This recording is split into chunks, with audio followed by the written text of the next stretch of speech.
Ele sabe fazer um bom jogo de palavras aqui, mas tudo isso se refere a ídolos pagãos. É o que realmente Ariel está dizendo. Ele sabe fazer um jogo bom de palavras para enganar aquele povo que, assim como ele, como disse São Paulo, que tem a consciência débil, sejam enganados. Ou seja, alguém acreditar que aqueles ídolos ali têm algum poder, né? Como se ele fosse mexer, fazer alguma coisa. Superstição. Não é isso que nós fazemos na igreja. Nós temos representações de pessoas que estão em comunhão com Cristo, que já estão no céu com Ele. Aqui ele faz uma defesa de seu culto, com todo respeito, ao meu ver, idólatra, comparando os apóstolos ou aqueles que eles canonizam como santos com os anjos, com as imagens dos anjos no Antigo Testamento. E por eles estarem vivos no céu, ele quer delegar que esses podem receber adoração. Ok, os santos vivos no céu adoram e em nenhum momento são adorados. O fato de os apóstolos estarem no céu não dá a eles a dignidade ou o privilégio de serem adorados, pois no céu não entra. Veja o jogo de palavras, né? Ele quer atribuir de toda forma, ele quer atribuir que nós católicos adoramos os santos, adoramos os apóstolos, adoramos a Virgem Maria. Isso é próprio de quem tenta denegrir a imagem do outro ou a reputação do outro, né? Estou falando aqui não de forma pessoal, mas a religião do outro, para tirar as pessoas da igreja. E isso eles fazem muito bem, porque eles tiveram mestres para isso. Por exemplo, você pega aqui São Mateus, capítulo 23, versículo 15, que para mim é o raio-x do protestantismo. Mateus 23, versículo 15. Veja o que é dito aqui. Ai de vós, escribas e fariseus hipócritas, percorreis mares e terras para fazer um novo convertido, e quando o conseguis, fazeis dele um filho do inferno 2 vezes pior que vós mesmos. Eles fazem isso porque eles querem atribuir a nós o título de idólatras, e através disso eles tiram pessoas da igreja e fazem novos convertidos. E quando as pessoas se tornam novos convertidos no protestantismo, principalmente aqueles irmãos católicos que foram batizados, mas que não viveram a fé, e vendo o culto, por exemplo, a igreja, a liturgia da missa, as imagens do santo, e não conhecendo o que cada coisa tem dentro do culto a Deus, exclusivo a Deus, eles começam a pensar, é verdade, os católicos têm imagem e adoram as imagens. Mas veja o que é que a igreja vai dizer a respeito do que é a idolatria. E aqui se inclui também o pastor e a religião da nova era, aquele que segue o protestantismo. Parágrafo 21:12, ou seja, 2112. A idolatria. O primeiro mandamento condena o politeísmo, coisa que nós não fazemos, porque nós adoramos um único Deus, Pai, Filho e Espírito Santo. Exige que o homem não acredite em outros deuses fora Deus. Nós não acreditamos em outros deuses fora Deus. Que não venerem outras divindades que não o único Deus, ou seja, que não venham a honrar outras divindades. Não é a veneração a uma pessoa que foi bem-aventurada e é exemplo para nós, mas ele está dizendo que não venere outra divindade além do único Deus.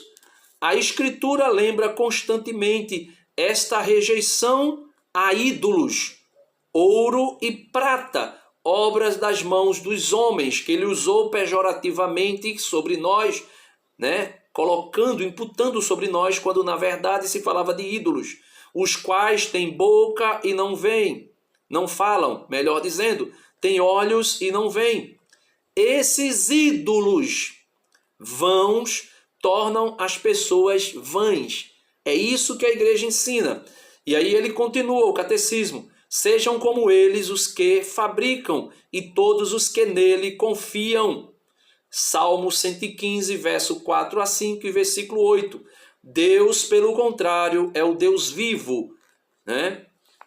Josué 3:10, que faz viver e intervém na história humana. Disso nós sabemos, pastor. O Senhor está imputando sobre nós o que não nos cabe. E isso não é por inocência, não é por desconhecimento, mas é por puro ódio. Gênesis 3:15. Porém inimizade, diz Deus à serpente, porém inimizade entre ti e a mulher. Entre ti e a mulher. Entre a tua descendência. João 8:44. Os filhos da mentira. Porém inimizade entre a tua descendência e a dela, a descendência da mulher. Pois ela te esmagará a cabeça e tu lhe ferirás o calcanhar. E essa mentalidade diabólica, satânica, de combater os filhos da igreja, é demonstrado lá em Apocalipse 12, quando vai dizer que Satanás tentou devorar o filho da mulher, né? Maria, o filho da mulher, o filho de Maria, Jesus Cristo, e como não conseguiu devorá-lo, destruí-lo, começou a fazer guerra contra os seus irmãos, os filhos da mulher, os seus descendentes. E aí começou de todas as formas, inclusive através da mentira. Parágrafo 21:13 do Catecismo, 2113. A idolatria não diz respeito somente aos falsos cultos do paganismo, coisa que ele quer imputar sobre nós. Ela é uma tentação constante da fé, pastor. Consiste em divinizar o que não é Deus. E vocês fazem isso com o dinheiro. Existe idolatria quando o homem presta honra e veneração a uma criatura no lugar de Deus. Não é que nós não podemos prestar honra e veneração. Vocês fabricaram o busto, a imagem do ídolo de vocês. Se fôssemos nivelar segundo a sua mentalidade. Mas segundo a nossa, vocês criaram a imagem de um pastor de vocês para que vocês pudessem honrá-lo. Não no lugar de Deus. Se assim o fizesse, seriam idólatras. Coisa que nós também não o fazemos. E por isso não venha atribuir a nós aquilo que vocês poderiam estar fazendo se a sua argumentação fosse verdadeira. Mas como é falsa, vocês não o fazem, nós também não o fazemos. Aí ele continua o catecismo. Quer se trate de deuses ou de demônios. Por exemplo, o satanismo, que cultua ao demônio. Do poder, né? O poder de manipular as coisas, de ter o poder, né? Vocês gostam de ser elogiados nas praças públicas, por quê? Por causa do poder, né? Do prazer, o prazer de possuir casas, mansões, e por isso vocês fazem de tudo para receber o dízimo integral e ainda inventam ofertas votivas, ofertas, né? Para poder assim arrecadar ainda mais. Fazer poder do prazer da etnia dos antepassados, como é o caso de algumas religiões que cultuam os seus ancestrais, do Estado, pessoas que colocam o Estado acima de tudo, né? Como os protestantes fizeram com Bolsonaro. Colocaram Bolsonaro acima de tudo, inclusive dentro das igrejas protestantes, não todas, não posso generalizar, mas fizeram cultos à pessoa de Bolsonaro, né? Do dinheiro, o dinheiro, como eu já falei, que é o verdadeiro ídolo, e no protestantismo ele está em alta, num altar mais alto que o altar do Deus Criador do céu e da terra, e etc. Aí ele continua: não podeis servir a Deus e ao dinheiro, diz Jesus, Mateus 6, 24. Numerosos mártires morreram para não adorar a besta, ou seja, os imperadores, não adorar o Estado, recusando-se até a simular seu culto. A idolatria nega o senhorio exclusivo de Deus e, portanto, é incompatível com a comunhão divina. Aí no parágrafo 21:14 ele diz: a vida humana unifica-se na adoração do único. O mandamento de adorar o único Senhor simplifica o homem e o livra de uma dispersão infinita. A idolatria é uma perversão do sentimento religioso inato do homem. O idólatra é aquele que refere a qualquer coisa que não seja Deus sua indestrutível noção de Deus. Ou seja, quando o povo de Israel atribuiu ao bezerro de ouro a divindade, coisa que ele não a possuía. Vamos lá, vamos seguir, né? O que é que ele diz? A corrupção, nem forças demoníacas, e Paulo disse que por trás de toda a idolatria está a corrupção e a força demoníaca. Nós, protestantes, não somos contra imagens. É possível ter uma imagem sem essa imagem. Antigamente, vocês eram totalmente, intoleravelmente contra as imagens. Agora, porque vocês fazem imagens e esse costume tem se proliferado dentro do Brasil para honrar os homens de Deus, que tem uma história bela, como você diz, segundo você, aí agora é possível ter imagem. Antigamente não se podia de jeito nenhum, mas como o telhado é de vidro, agora pode. Por quê? Vamos lá. Ser adorada. Haviam sim imagens de querubins no tabernáculo, no templo de Jerusalém, mas em nenhum momento eles foram adorados. Eu tenho fotos do meu pai, que já partiu para a eternidade em fevereiro, mas em nenhum momento eu sinto liberdade bíblica de me prostrar e orar em nome do meu pai. Brincamos com imagens de bonecos que são considerados super-heróis, mas nunca damos a eles algum tipo de louvor ou adoração. Veja que argumento raso, né? Chega a ser medíocre. Vamos lá. Estátuas dos mestres janistas e confucionistas são comuns, mas nunca são venerados como deuses, ou considerados divinos, ou recebendo adoração, como são as imagens e memoriais no meio do catolicismo. Não adoramos e não fazemos veneração no sentido de venerar aquelas imagens como se estivéssemos venerando a Deus. Adorar aquela imagem como se estivéssemos adorando a Deus. Isso não existe. Já mostrei para você que não existe. E o Catecismo da Igreja Católica está aqui na minha mão. E quem lê o Catecismo vai saber o que é a verdadeira doutrina católica. Isso é falácia, sofisma, embuste. Romano. Por imaturidade, fizeram um busto do pastor José Wellington, mas ninguém se... Por maturidade, nada. Eu até coloquei aqui, ó. Por maturidade, nada. Porque consideram ele um homem de Deus e querem apresentar sua imagem como a representação de uma pessoa que deve ser imitada. Por quê? Por exemplo, o apóstolo Paulo, na primeira carta aos Coríntios, capítulo 11, versículo 1, Paulo vai dizer: sede os meus imitadores, assim como eu sou de Cristo. Né? Porém, mas este pastor... não existe, mas esse pastor não existe a ele uma garantia de que ele esteja no céu. E por isso vocês não o veneram, vocês não o honram, vocês não pedem a sua intercessão, porque vocês não têm a garantia de que ele esteja no céu. Porque somente a Igreja Católica, a ela foi dada a chave do reino dos céus.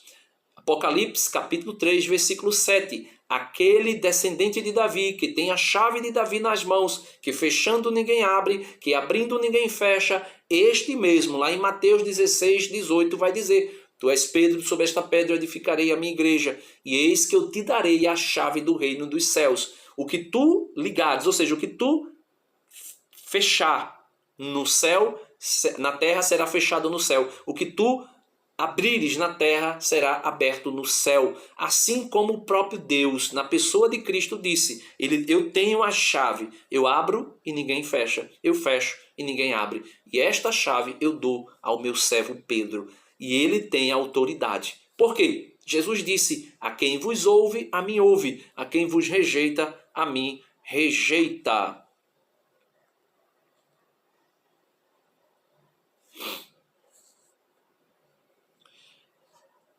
Curvou nem se curvará a tal estátua para fazer algum tipo de petição a esse grande homem de Deus que tem uma linda história.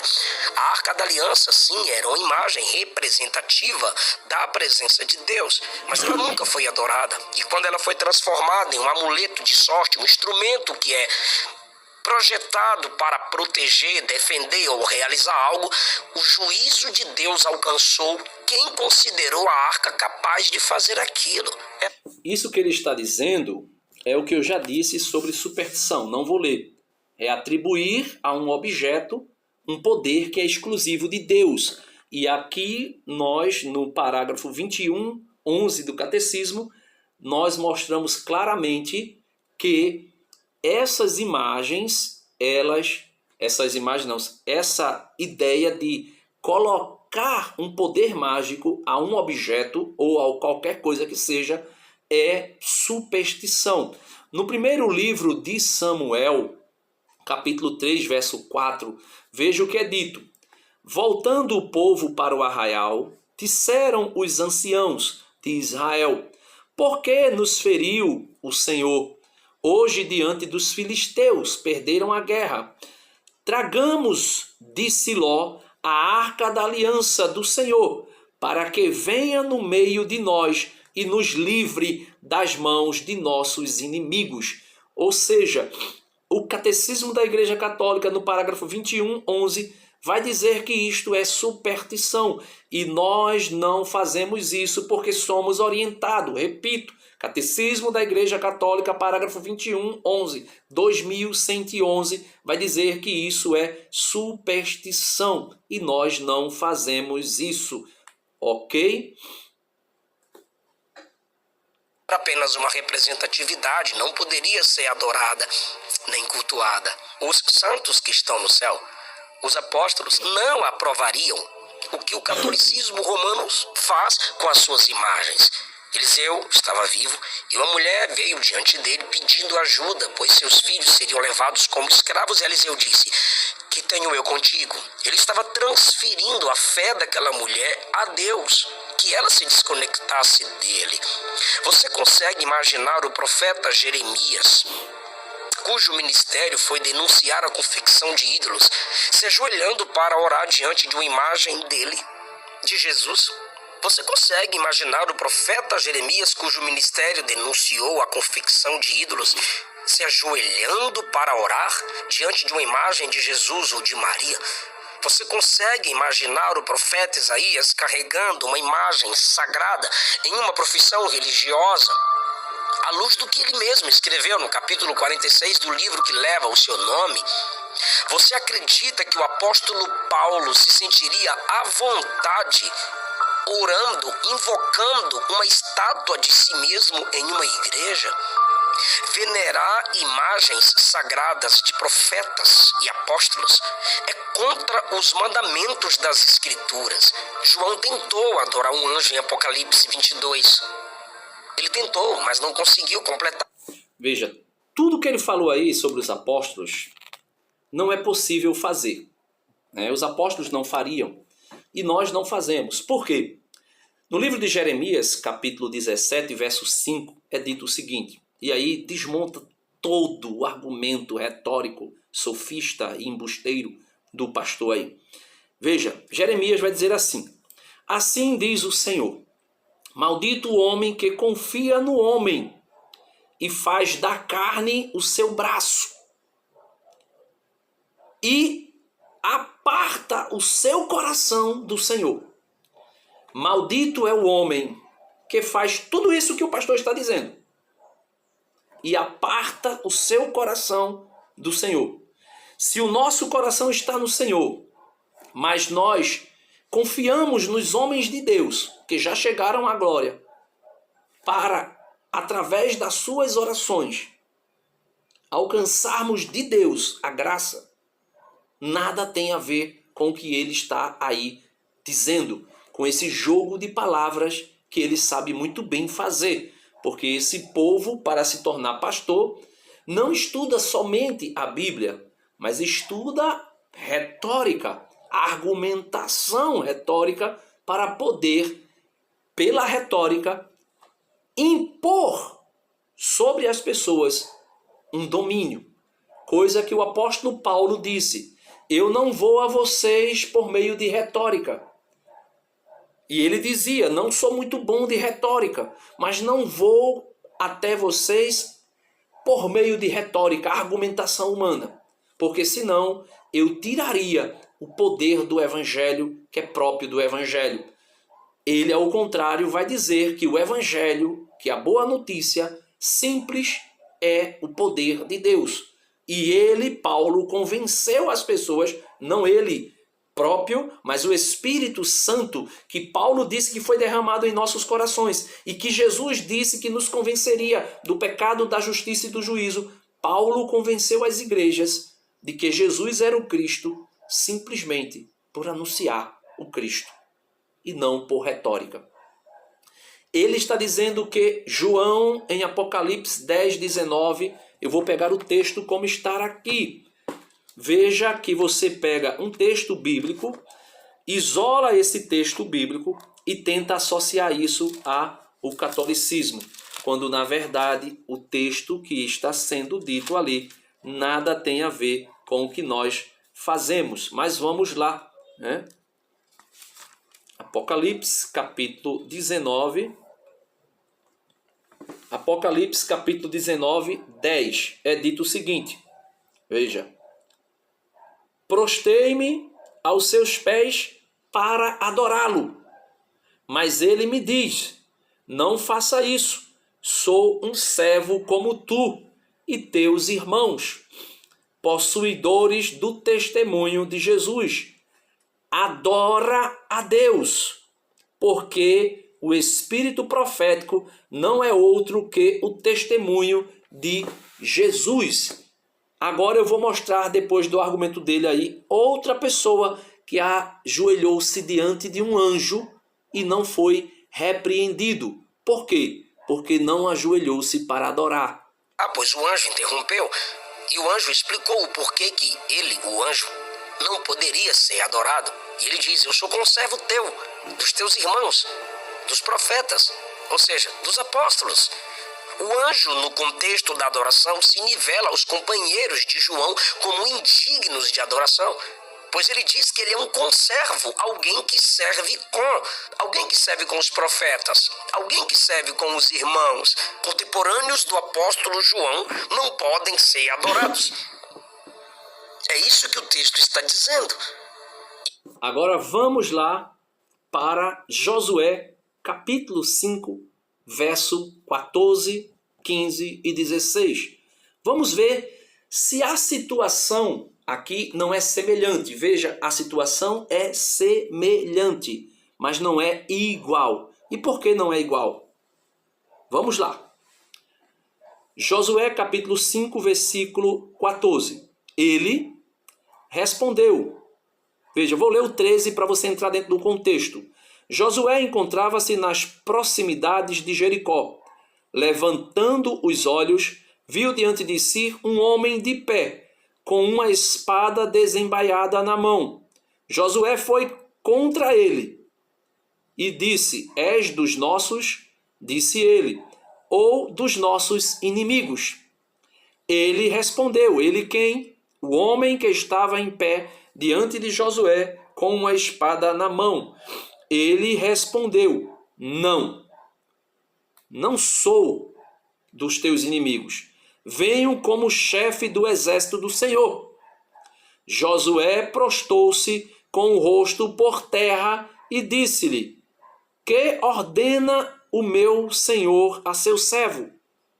E o chefe do exército do Senhor respondeu: tira o calçado dos teus pés, porque o lugar em que te encontras é santo. Assim fez Josué. Ou seja, é semelhante.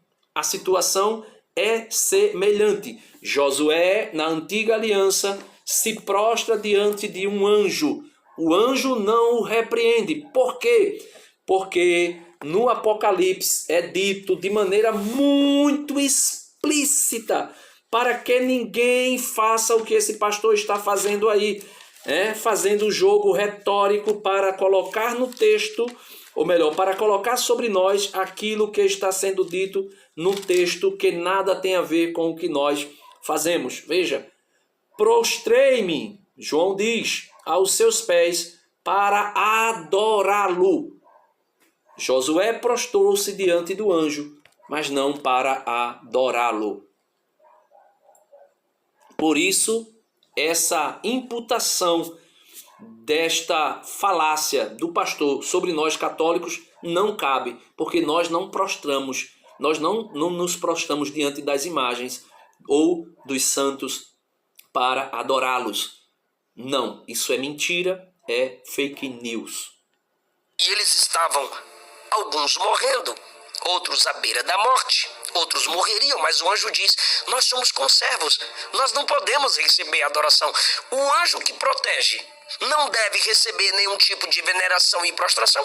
Por que que os apóstolos, irmãos de João, conservos com o anjo, receberiam a adoração? Ah, mas eles estão vivos no céu e não mortos. O anjo também estava vivo e está vivo até hoje. E o fato de estarem vivos no céu não torna ninguém digno de receber a adoração. Repito, os vivos no céu são adoradores. Jamais. Você vê que ele quer atribuir adoração de toda forma ao que nós católicos fazemos, em termos de honrar, respeitar e até pedir o auxílio de oração dos nossos irmãos que já morreram e que na verdade estão vivos diante de Deus. Adorados, a não ser o Pai, o Filho e o Espírito Santo. Se arrependa, Igreja Católica. Eu sei que você promoveu. Se arrependa você de aplicar, imputar sobre nós o que não é verdade. Isto é mentira. E os mentirosos, como diz o livro do Apocalipse, capítulo 21. 21 de Apocalipse, capítulo 21, versículo 8. Portanto, partindo no dia, Apocalipse 21, 8, é isso? Deixa eu ver aqui.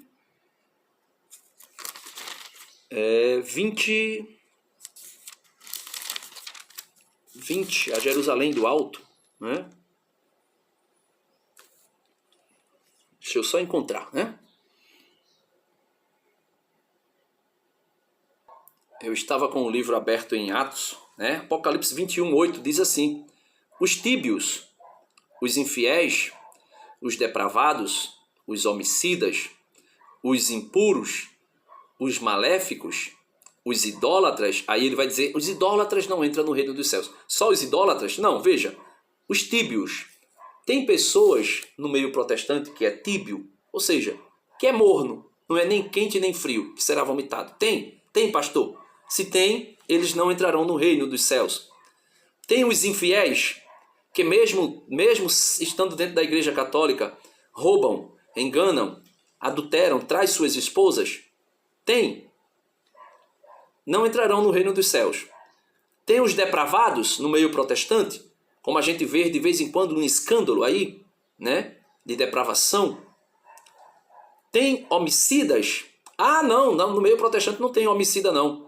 Tem, mas já se arrependeram, né? Eram homicidas, mas já se arrependeram, não?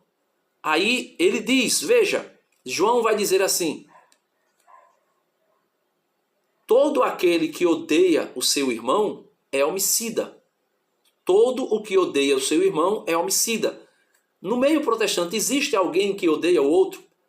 No meio protestante, o protestantismo todo, Banzoli e a sua turma, e o senhor está entrando no meio, até eu me admiro, um homem que talvez com mais idade, talvez com mais maturidade, se envolver com a trupe do Banzoli, somente por ódio, unir o ódio ao cristianismo, à Igreja Católica, e esse ódio, São João diz que é homicida. Não é? Os impuros, tem pessoas impuras na sua igreja? Tem pessoas que têm pensamento impuro? Pessoas que olham o outro e julga, que pensa mal, ou que tem pensamentos impuros como as mulheres? Jesus disse que quem pensar impuramente de uma mulher, desejando-a no seu coração, já adulterou. Né? Os maléficos, tem pessoas maléficas na sua igreja? Os idólatras, tem. A maioria dos pastores são idólatras, adoram mamon, o dinheiro.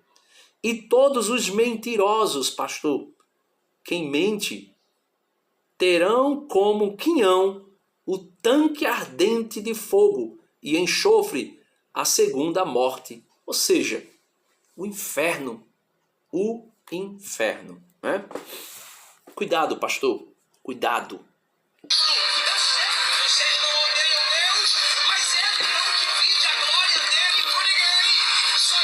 Quando Deus chama um pastor como ele para pregar sua mensagem, a gente já vê que Deus quer glorificar seus servos que trazem a sua graça, a sua palavra para... Não, Deus jamais glorifica seus servos. Deus chama seus servos para a glorificação do nome dele. Mas ele não divide a glória dele. Mentira, né? Vou mostrar que é mentira e vou mostrar que Deus glorifica sim os seus servos. Por exemplo, leia comigo João capítulo 12, verso 26. João capítulo 12, versículo 26. Veja o que é dito aqui. Jesus diz assim: se alguém me quer servir, siga-me, e onde eu estiver, estará ali também o seu servo. Se alguém me serve, meu Pai o honrará. Esse honrar é glorificar. A mulher, diz o provérbio, a mulher que honra o seu esposo é digna de louvor, pastor. São Paulo vai dizer na carta aos Colossenses, capítulo 3, do 1 ao 5, ele vai dizer que nós estamos escondidos com Cristo. Estamos escondidos no céu com Cristo. E quando Cristo se manifestar em glória, nós também nos manifestaremos em glória. O apóstolo Paulo diz que já está pronto para receber a coroa da justiça, ou seja, da glorificação, porque São Paulo diz que Deus elegeu, chamou, santificou e glorificou os seus servos. E é por isso que Paulo vai dizer, sem medo de errar, sede meus imitadores, assim como eu sou de Cristo. Veja, no primeiro livro de Samuel, capítulo 2, verso 30, é dito o seguinte: porque aos que me honram,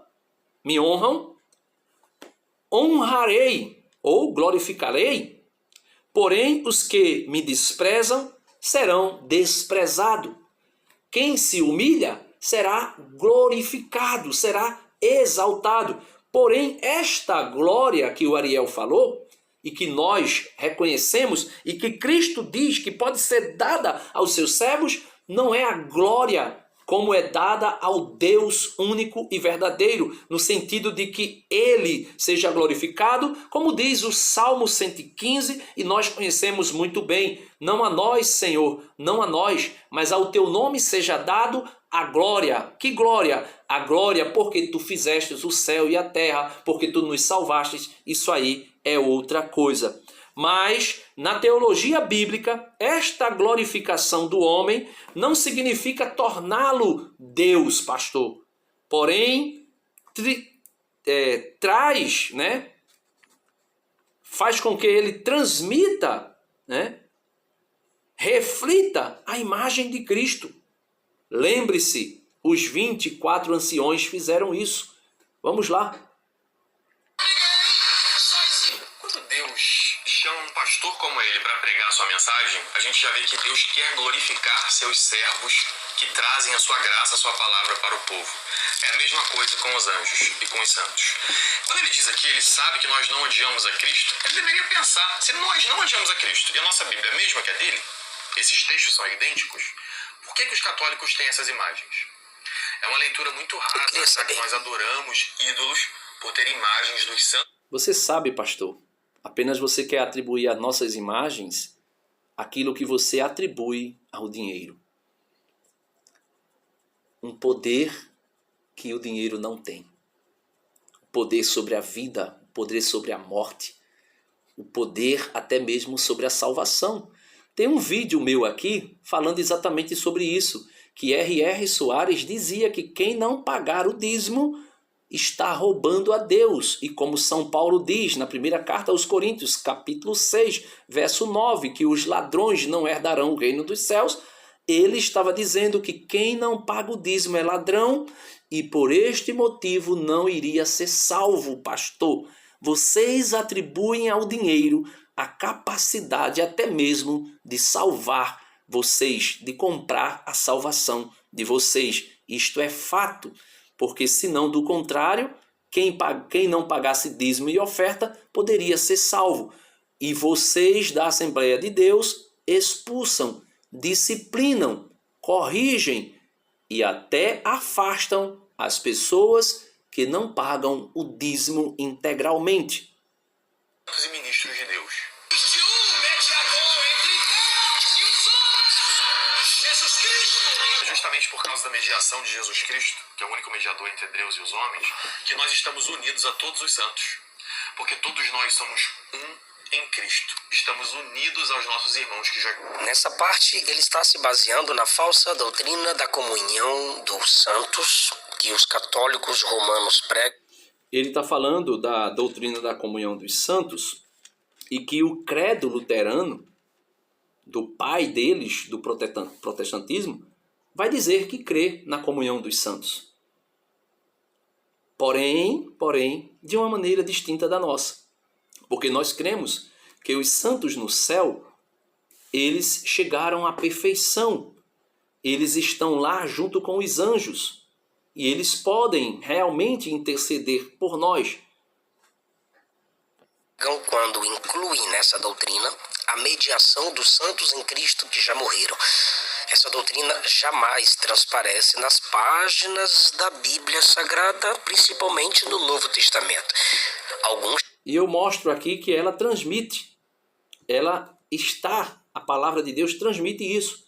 Porque veja o que o apóstolo São Paulo vai dizer aos Coríntios, na sua primeira carta, capítulo 13, a partir do versículo 4.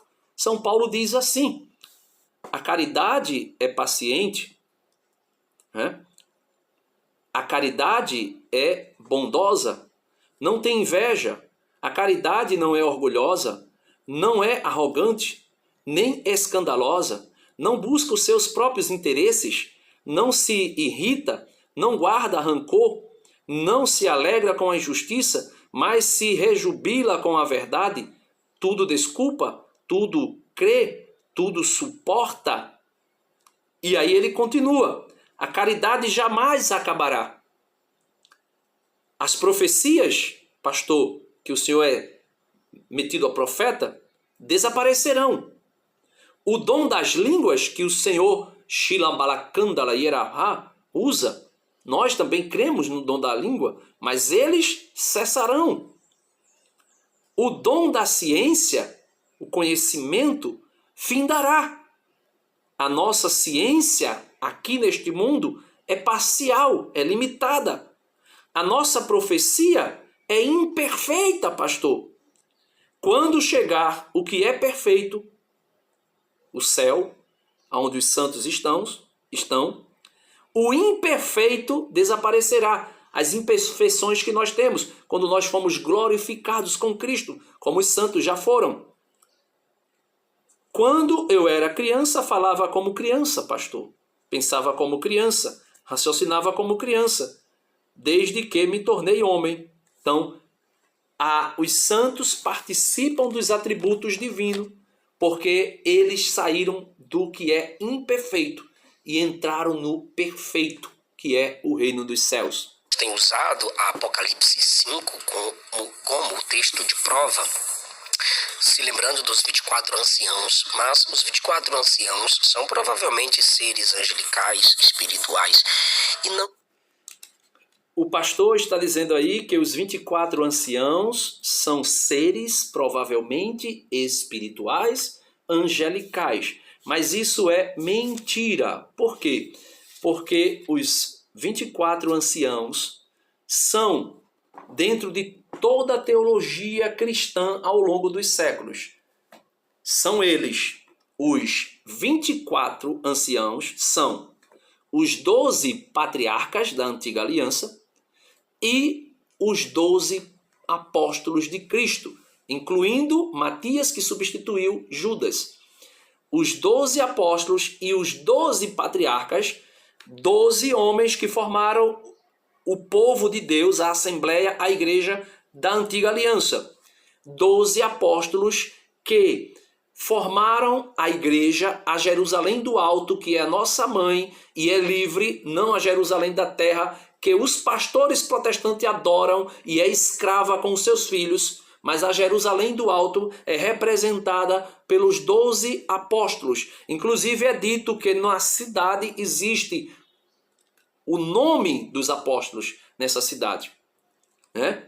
E o nome dos patriarcas também. Se eu não estou enganado aqui, eu posso estar errado. Mas estes 24 anciãos são exatamente os patriarcas da antiga aliança e podemos dizer também os patriarcas da nova aliança. E no versículo 6 de Apocalipse, capítulo 5, versículo 6, o Cordeiro Redentor e o livro selado. No versículo 6 diz o seguinte, João falando, eu vi no meio do trono dos 4 animais, aqui sim são seres espirituais, que representam os 4 evangelistas,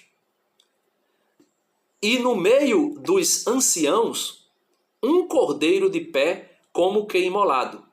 Tinha ele 7 chifres e 7 olhos, que são os 7 Espíritos de Deus, enviados por toda a terra. Veio e recebeu o livro da mão direita do que está assentado no trono, Deus Pai. Quando Cristo recebeu o livro, os 4 animais, que são seres espirituais, mas que é uma representação dos 4 evangelistas, porque é dito em outro momento que eles são um com o rosto de touro, um com o rosto de águia, um com o rosto de leão e um com o rosto de homem. E aí representa os 4 evangelistas. Por exemplo, aquele que tem o rosto de homem representaria Mateus, que começa o seu evangelho com a genealogia de Cristo. Aquele que é representado com a figura de um touro, representa São Lucas, que começa o seu evangelho no templo, e no templo se ofereciam os touros em sacrifício a Deus. Aquele que é representado com a figura de um leão representa o evangelista São Marcos, que começa o seu evangelho no deserto, e o deserto é a habitação dos leões. E aquele que tem o rosto parecido com a águia representa o evangelista São João, que ao salvou, mais altos na sua teologia, que é extraordinária.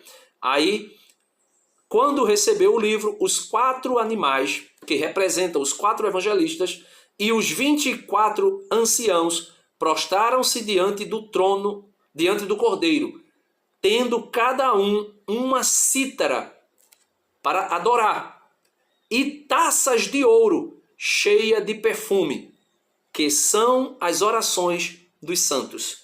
Ou seja, no céu, os 24 anciãos, como também outros e outros e outros, podem receber as nossas orações dos santos. Santos, não santos porque somos perfeitos, não porque chegamos à glória eterna ainda, mas porque fomos separados. Podem receber as nossas orações e apresentá-las diante de Deus. Isto é claro e objetivo.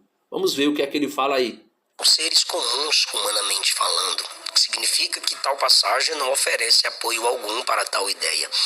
E eles aparecem em Apocalipse 4, 5 apenas como adoradores, e ainda que representem os seres humanos, porque eles cantam o cântico da redenção com as taças cheias das orações dos santos. Eles não representam os seres humanos. Estes 24 anciãos são os patriarcas das 12 tribos de Israel e os apóstolos.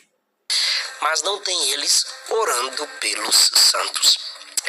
Irmãos, dos próprios Testamento. Alguns têm usado a Apocalipse 5 como o texto de próximos do verdadeiro Deus. E o contexto de Tiago, capítulo 5, são os vivos orando. E aí ele já entrou, porque aqui eu acabei dando um pulo no vídeo sem querer, mas ele vai dizer que os 24 anciãos não adoram, mas não oram. E se eles recebem as orações dos santos e apresentam diante de Deus, o que é que eles estão fazendo? Intercessão. Intercessão. Não é? Uns pelos outros, e não alguém orando no céu depois de ter morrido por alguém que está enfrentando dificuldade na terra. Para ouvir as orações da terra estando no céu, tem que ser onipresente. Para livrar milhões de católicos ao mesmo tempo, tem que ser onipotente, onipresente. Para rogar por tantos diariamente, toda hora, tem que ser onisciente. Pois como orar por mim sem me conhecer e sem saber o que eu estou passando? Como memorizar tanto tipo de necessidade? Olha aí, característica divina atribuída a humanos. O único demonstrado na Bíblia Sagrada como intercessor contínuo depois de sua morte é Cristo Jesus. Porque ele venceu a morte, então ele incorpora em si todos os princípios da mediação. Não há nenhuma... Veja, quando ele vai dizer que só Jesus é o único mediador, e essa falácia fica, só Jesus é o único mediador, só Jesus é o único mediador, só Jesus é o único mediador. Jesus é mediador de salvação. Porque 1 Timóteo, capítulo 2, verso 5, vai dizer que, veja logo no versículo 1 Timóteo 2, 5. 1 Timóteo 2, 5. Veja o que vai dizer logo no versículo 6.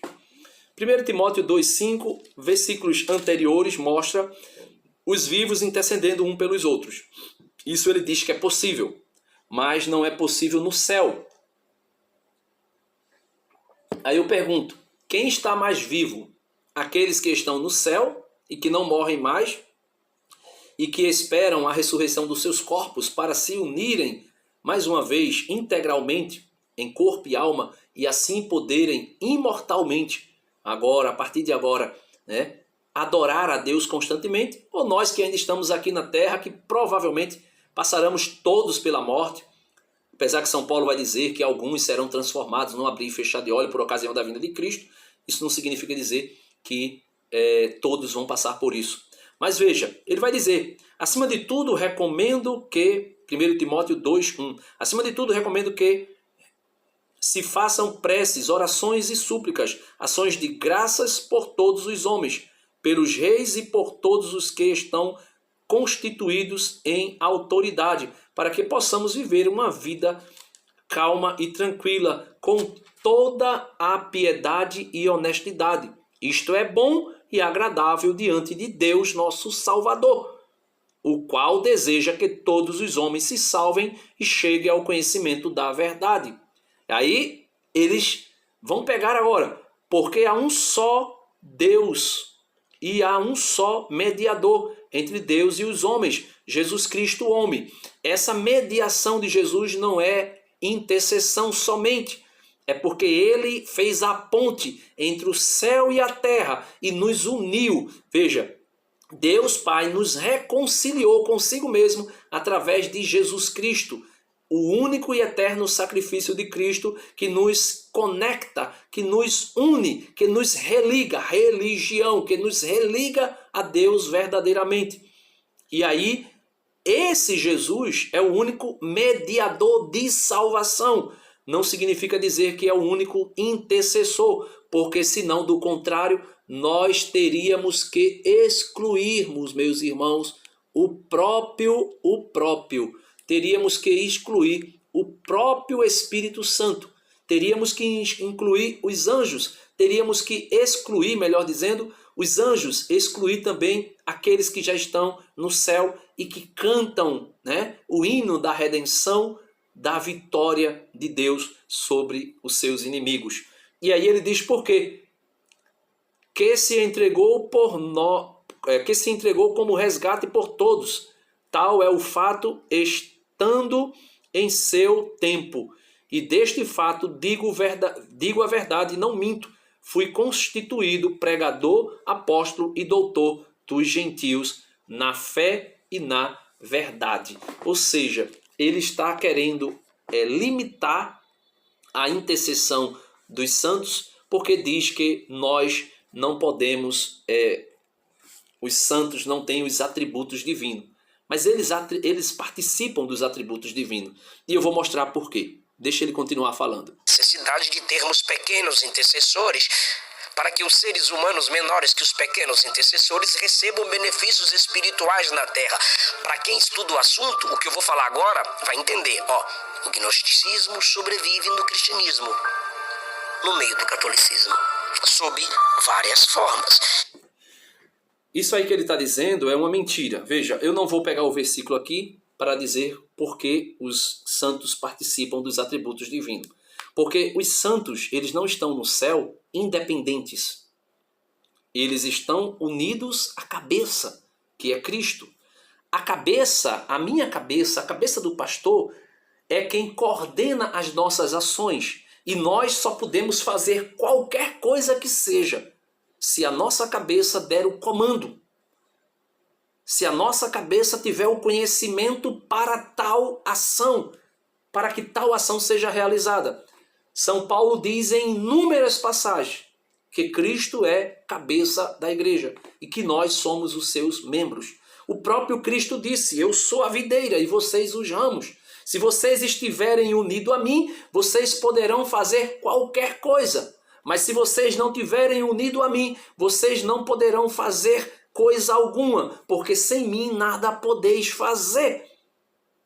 E aí ele vai dizer que acreditar que os santos intercedem é gnosticismo. Quando, na verdade, o que é o gnosticismo? O gnosticismo é uma crença de que existia um Deus verdadeiro, que era o Deus da antiga aliança, né? Ou melhor, que era o Deus criador do céu e da terra, o Éon, chamado de protopai, e que o Deus que criou as coisas, veja, o Deus verdadeiro que criou o mundo espiritual é o protopai. Esse é o Deus do gnosticismo. O Deus que criou os céus e a terra, que para nós é o Deus criador, como revela o livro, o Antigo Testamento inteiro e também o Novo, na pessoa de João, no capítulo 1, esse Deus para nós que criou céus e terra é o Deus verdadeiro. Os gnósticos vão dizer que o Deus verdadeiro só criou o mundo espiritual, o preloma, o mundo dos seres espirituais. E o Deus que criou o mundo material é o demiurgo, ou seja, o filho ou o éon que emanou de Sofia. São 30 éons dentro do panteão, dentro do gnosticismo, dentro do preloma, do mundo espiritual gnóstico. E esse último éon, chamado Sofia, que desejou conhecer o protopai, o que era invisível e que não podia ser visto, ela foi separada do éon, do mundo espiritual. E sendo separada do mundo espiritual, como todos os éons tinham a potência masculina e feminina de gerar outro éon, ela gera o demiurgo, que foi gerado fora do mundo espiritual. E este demiurgo criou o mundo material. E aí entra o gnosticismo. Surgiu a heresia dos cátaros, que matava mulheres grávidas porque estava gerando vida humana, vida material, matéria.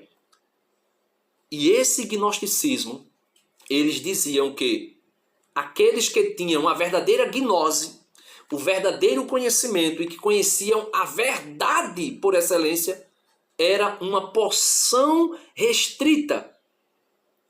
a qual porção Deus se revelou e ensinou para eles a gnose, o conhecimento perfeito.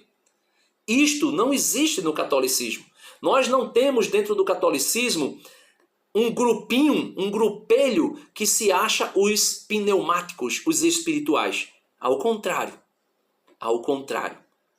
Para os protestantes, diferente do protestantismo arminiano, existe outra linha chamada calvinista, que vai dizer que os espirituais, os eleitos, incondicionalmente, pela soberania e os decretos de Deus, estes são salvos, e uma vez salvos, salvos para sempre.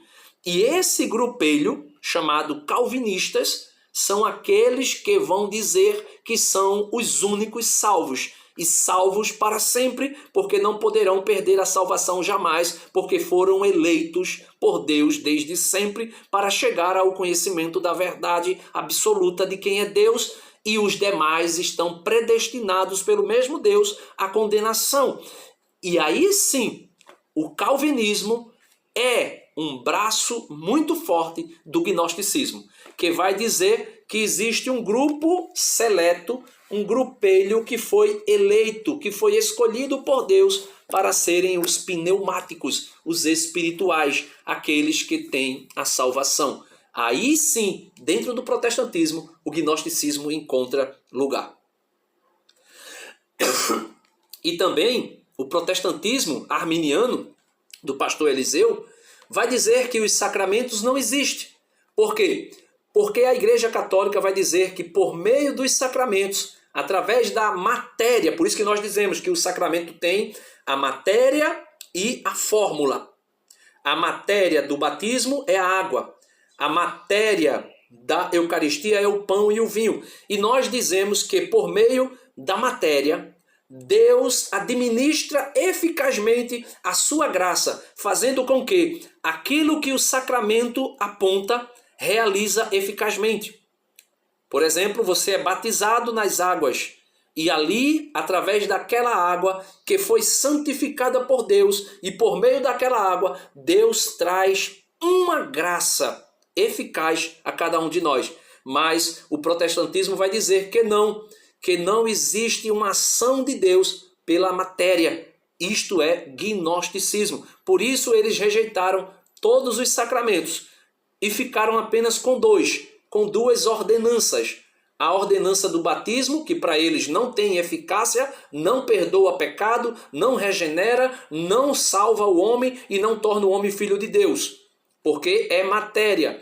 O outro é a Eucaristia, e eles vão dizer que não é Jesus, que não é verdadeiramente o corpo e a alma e a divindade de Cristo, porque é matéria e é apenas um símbolo, porque a matéria nada pode fazer. Mas Deus pode usar a matéria. É isso, minha gente. O vídeo já ficou longo demais. E o que ele fala aí é só enrolação de salsicha, né? Ele vai colocando ainda mais coisas que já foram refutadas ao longo dos tempos. E as ideias do gnosticismo são perigosas. Só Jesus participa da natureza divina e da natureza humana. Assim, ele é apto para desempenhar o seu papel remidor sozinho, sem a ajuda de ninguém, para trazer o homem de volta para a sua presença. Veja o que ele está dizendo. Isso chega a ser satânico. Atribuir a nós de que alguém no mundo católico é redentor eficazmente. Não estou falando aqui da questão de corredenção de Maria, que o Papa, assinando o documento, disse: não usemos esse termo por causa desse povo aqui. Não cooperadora, como nós. Paulo mesmo disse que coopera e cooperou, com a salvação de muitas pessoas. Mas, pastor, o Espírito Santo não intercede por nós? Sim, em nome de Cristo. Romanos 8:27 deixa isso claro. Hebreus 9:15 mostra para nós que Cristo é o mediador, o intercessor, o representante dos homens, entre Deus e os homens, na nova aliança. Cristo continua vivo, continua sendo nosso mediador. Ele é o único caminho para o Pai. João 14, ele mesmo disse isso de si. Ele não disse eu sou um caminho, uma porta em João 10. Ele disse eu sou o caminho, eu sou a porta. Paulo corrobora isso em Romanos 5, Romanos capítulo 8.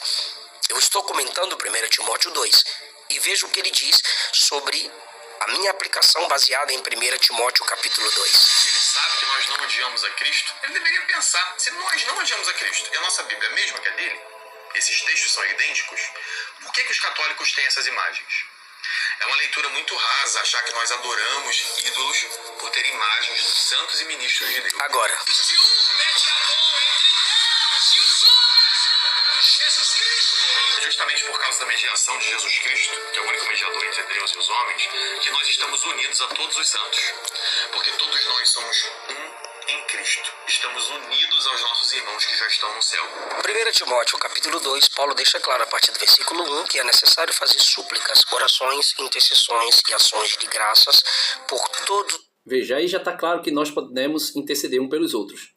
Aí ele simplesmente vai dizer que isso para depois que a pessoa entra no céu, como se a pessoa morresse e entrasse num estado de incapacidade de compreender as coisas que nós passamos aqui na terra, como se eles não tivessem passado. O apóstolo São João viu uma multidão, milhões e milhões, milhares e milhares de pessoas que estavam vestidas de branco. E o Senhor perguntou, quem são esses? João disse, Senhor, não sei, tu é quem o sabes. E o Senhor disse, estes são aqueles que passaram pela grande tribulação. Ou seja, eles passaram por aquilo que nós passamos. E por isso, no céu, eles podem interceder por nós a Deus, porque participam dos atributos divinos, sendo eles membros do corpo de Cristo. Sem mim, nada podeis fazer. Mas com Cristo, Jesus mesmo disse, se vocês crerem em mim, vocês farão obras maiores do que eu as fiz. Os homens, mas isso aqui é ele falando para Timóteo, para que Timóteo ensine a igreja em Éfeso, os vivos orarem pelas autoridades que até perseguiam a igreja do Senhor Jesus. Ou seja, ele está quase acreditando, como Lucas Manzoli, que depois de morto, a pessoa não participa no céu das realidades do céu e contemplam aquilo que a terra está vivendo. Claro que a partir de Cristo, a partir dos atributos de Cristo. Né? E Paulo diz que essa intercessão entre os vivos é bom e agradável diante de Deus, o nosso Salvador, que deseja que todos os homens sejam salvos e cheguem ao pleno conhecimento da verdade. Por quê? Porque há um só mediador entre Deus e os homens, Cristo Jesus, homem. Cristo Jesus, ele sendo Deus, homem, ele pode ser o representante dos homens diante de Deus e o representante de Deus diante dos homens. Para representar Deus diante dos homens, só sendo Deus. Para representar os homens diante de Deus, só sendo homem. Ninguém... Veja, isso é mentira, né? A carta de São Paulo, a segunda carta de São Paulo aos Coríntios, eu não queria nem abrir, mas segunda carta de São Paulo aos Coríntios, no capítulo 5, segunda carta de São Paulo aos Coríntios, capítulo 5, deixa eu ver se eu encontro aqui, capítulo 5,